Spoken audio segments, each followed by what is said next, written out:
Adam Smith.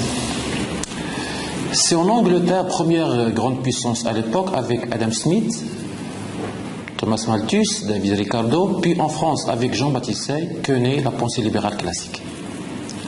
L'examen des apports d'Adam Smith sera entrepris à travers les questions suivantes. La question de la richesse, la main invisible, la valeur, la répartition et le commerce extérieur. Nature origine de la richesse. Adam Smith rejette la thèse mercantiliste, c'est-à-dire la thèse de l'accumulation des métaux précieux. Et les thèses, bien sûr, des faits Socrate, selon, bien sûr, lesquels seule l'agriculture est productive. Pour lui, la richesse, c'est l'ensemble des biens matériels nécessaires à la vie humaine. Il trouve sa source dans le travail, et plus précisément le travail productif, par opposition au travail improductif. Les principaux facteurs d'accroissement de la richesse sont la division technique du travail et le machinisme. La main invisible. Un mécanisme social grâce auquel les intérêts individuels sont guidés dans la direction la plus favorable aux intérêts de la société toute entière, c'est-à-dire l'intérêt général. C'est-à-dire que l'intérêt individuel coïncide avec l'intérêt général.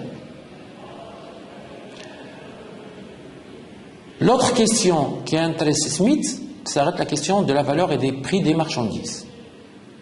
L'une des préoccupations d'Adam Smith est de déterminer la loi qui explique le phénomène des prix. En effet, toutes les marchandises sont le fruit du travail humain. Ce dernier peut donc constituer le fondement de leur valeur. Il y a deux types de valeurs, valeur d'usage et valeur d'échange. Adam Smith donc distingue ces deux types de valeurs. Pour lui, la valeur d'usage, c'est-à-dire l'utilité d'un objet, et la valeur d'échange, c'est-à-dire la faculté que donne la possession d'un objet d'en acheter d'autres.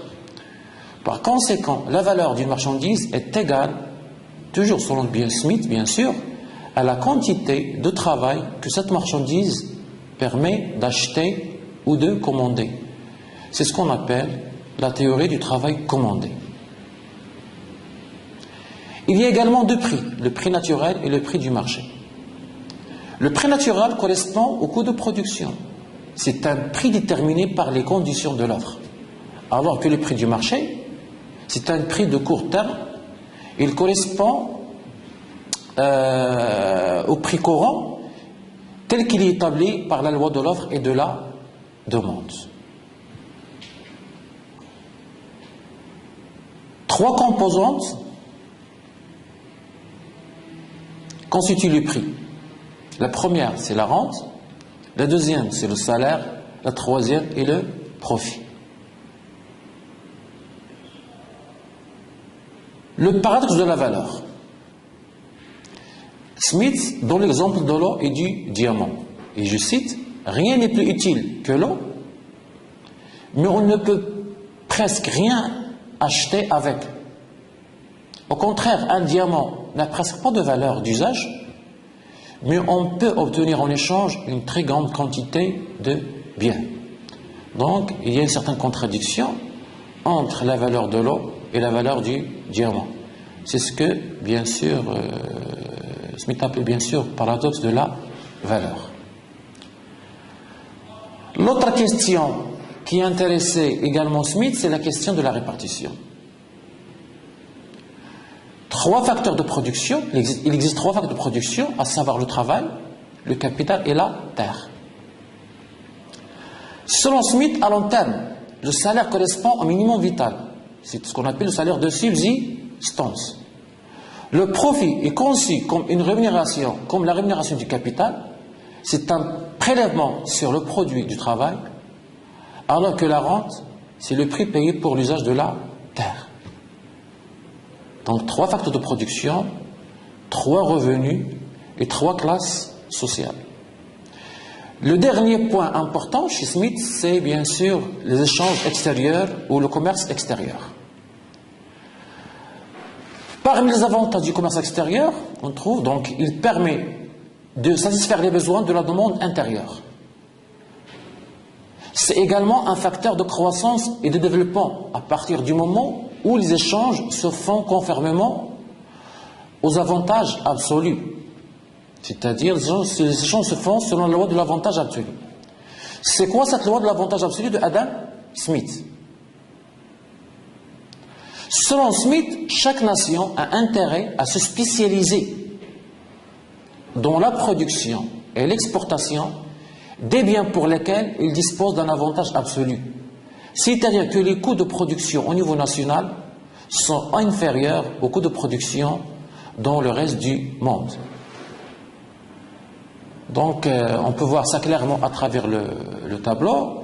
Donc, nous avons deux pays A et B, nous avons deux produits X et Y.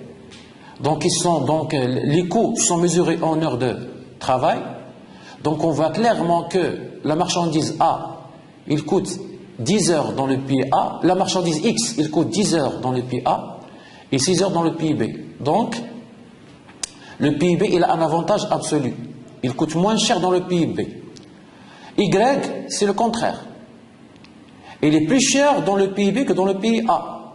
Donc, résultat, c'est que A, il a un avantage absolu dans la production et l'exportation de Y, et B, il a un avantage absolu dans la production et l'exportation de X.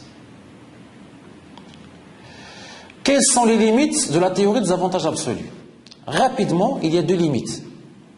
Donc, il est aléatoire, car dans le cas de pays, un pays absolument avantagé et l'autre absolument désavantagé. Donc, il suffit de voir le tableau suivant. Le pays désavantagé ne peut rien exporter pour payer les importations. Donc, on voit clairement que le PIB est doublement désavantagé. Donc, il y a blocage. Donc, il n'y aurait pas de commerce extérieur. Par contre, le pays A, il est doublement avantagé, mais également il est bloqué parce qu'il ne peut rien exporter, il ne peut rien importer, parce que donc il y a un blocage dans le cas de deux pays.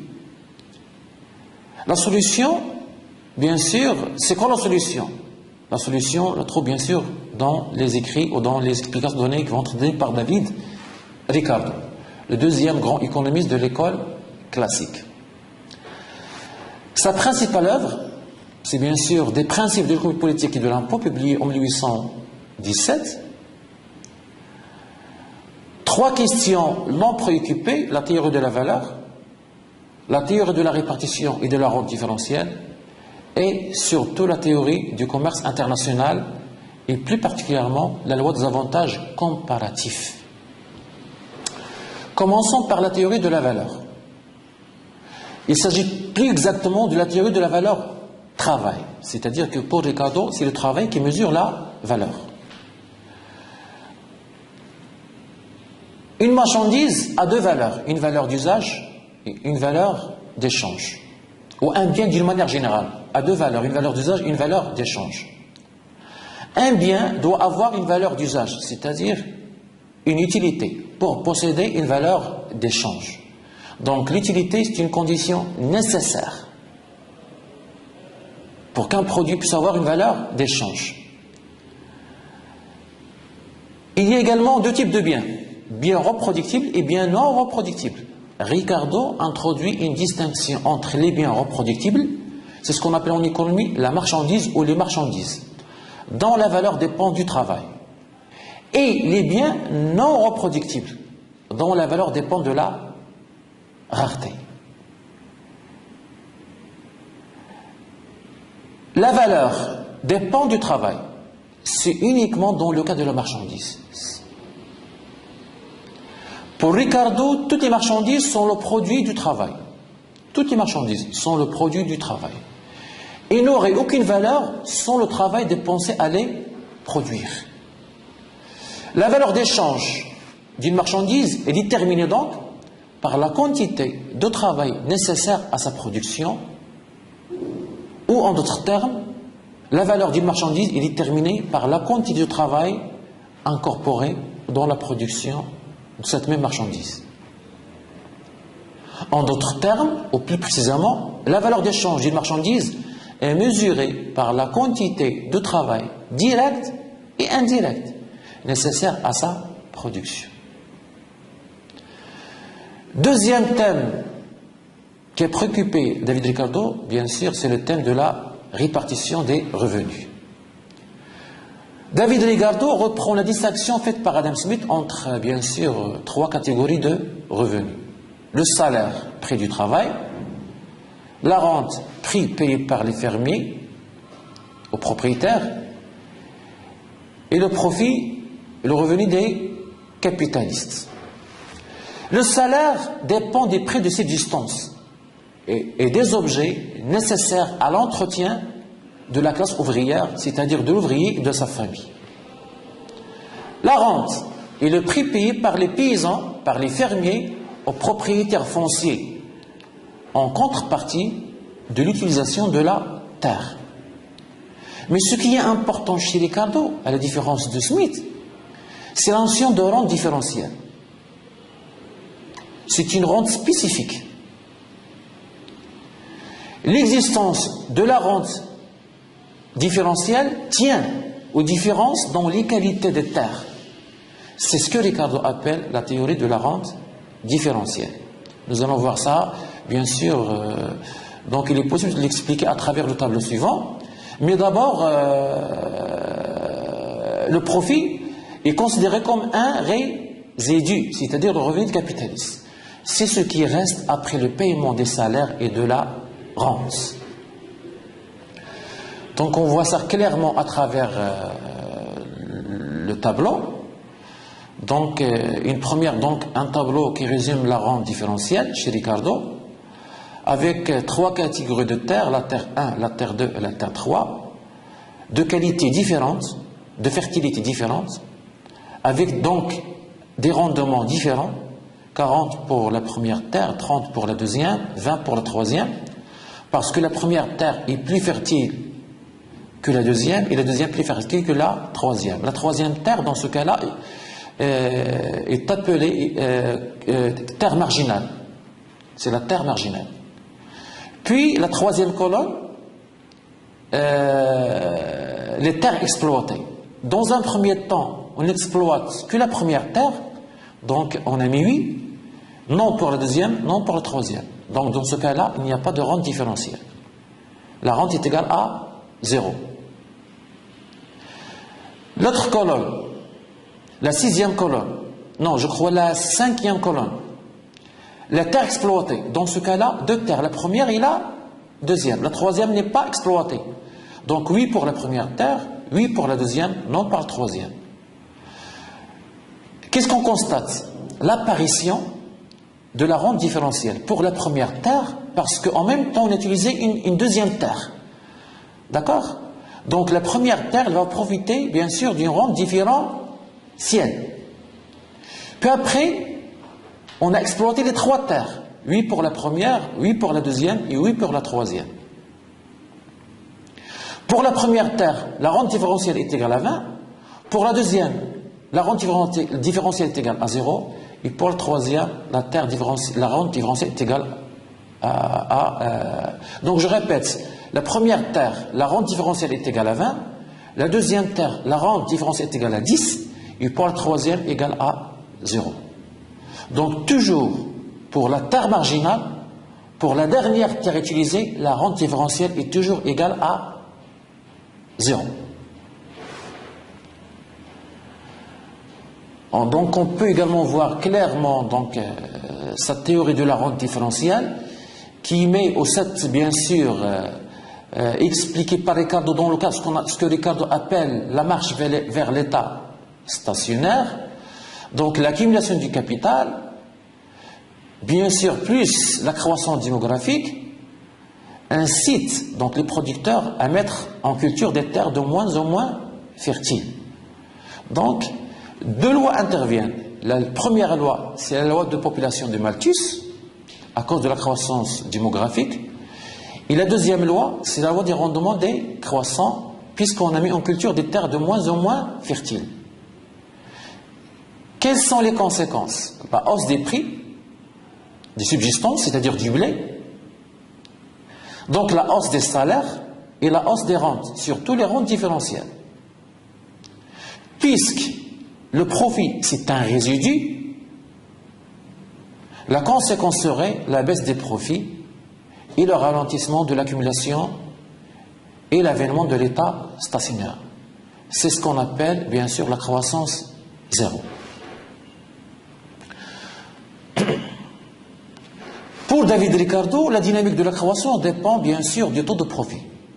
Mais cette dynamique est menacée par la baisse tendancielle du taux de profit et l'avènement d'un état stationnaire. Le commerce extérieur, dans le cadre du libre-échange, peut toutefois contrecarrer cette menace. La théorie du commerce international chez David Ricardo. La condition nécessaire et suffisante pour qu'il y ait échange international entre deux pays est que les coûts au prix relatif de ces deux pays soient différents. C'est quoi donc cette loi des avantages comparatifs ou des coûts comparatifs? Réponse, et je cite Ricardo, quand un pays dispose de plusieurs avantages absolus, il doit se spécialiser dans la production et l'exportation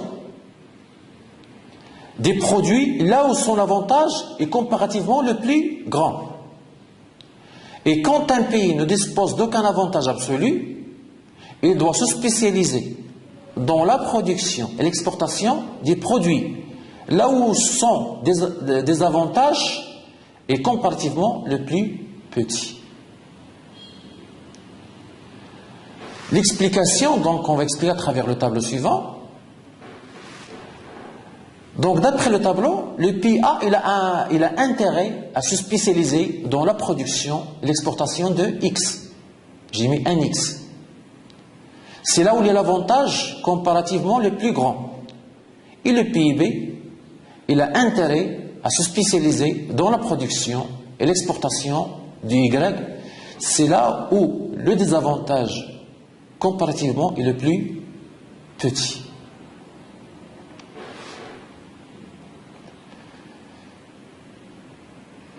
Troisième économiste important de l'école classique, c'est bien sûr l'économiste classique de l'école française, Jean-Baptiste Say, célèbre par sa loi des débouchés. De ces analyses, on retiendra notamment deux théories, la théorie de la valeur et la théorie ou la loi des débouchés. Donc je vais essayer d'être un peu plus bref. La théorie de la valeur, chez Say, donc pour Say, généralement, la richesse, c'est une création d'utilité. L'auteur insiste surtout sur l'importance de l'utilité comme déterminant de la valeur. Il n'y a véritablement production de richesse que là où il y a création ou augmentation d'utilité. Donc pour Jean-Baptiste Say, la richesse, c'est une création d'utilité, et c'est l'utilité qui est la source de la création de bien sûr, de la mesure de la valeur. Contrairement à Smith et contrairement à Ricardo, selon lesquels, bien sûr, c'est le travail, bien sûr, qui explique ou qui mesure la valeur des marchandises. Deuxième point important chez Say, c'est la loi des débouchés, ou la célèbre loi des débouchés. Cette loi stipule que toute offre crée ses débouchés, c'est-à-dire que l'offre crée sa propre demande. En d'autres termes, l'offre crée une demande équivalente, comme on peut le voir sur la figure. D'après Say, il ne peut y avoir de crise générale et durable de surproduction. Mais, cependant, la loi de Say ne marche pas si il y a thésaurisation, et par non investi dans la production, s'il y a compatibilité de demande, parce qu'il faut qu'il y ait une demande pour d'autres produits, et s'il n'y a pas de motivation du premier producteur pour s'engager dans la production dont les débouchés ne sont pas sûrs. La loi de Say, ou la loi des débouchés, c'est une conception quand même qui permet d'opposer les économistes, les optimistes et les pessimistes. Les économistes optimistes classiques, ce sont eux qui font confiance au système capitaliste pour créer ses propres débouchés. Il s'agit essentiellement de Say, Smith et Ricardo. À l'opposé, les pessimistes, des classiques et des non-classiques. C'est-à-dire des économistes qui considèrent que le système économique conduise à des difficultés qui imposeront l'intervention de l'État. Parmi les classiques, Malthus, et parmi les non-classiques et les non-libéraux, il y a Marx et Keynes.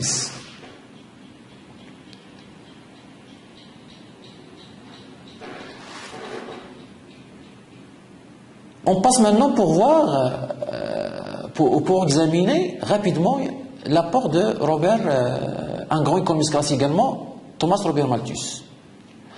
Malthus est profondément attaché au capitalisme, mais sa vision du capitalisme est pessimiste. Nous l'avons déjà expliqué, parce qu'il croit à une crise de surproduction. De ces nombreuses contributions, on peut retenir la demande effective, la loi de population et les lois sur le pauvre.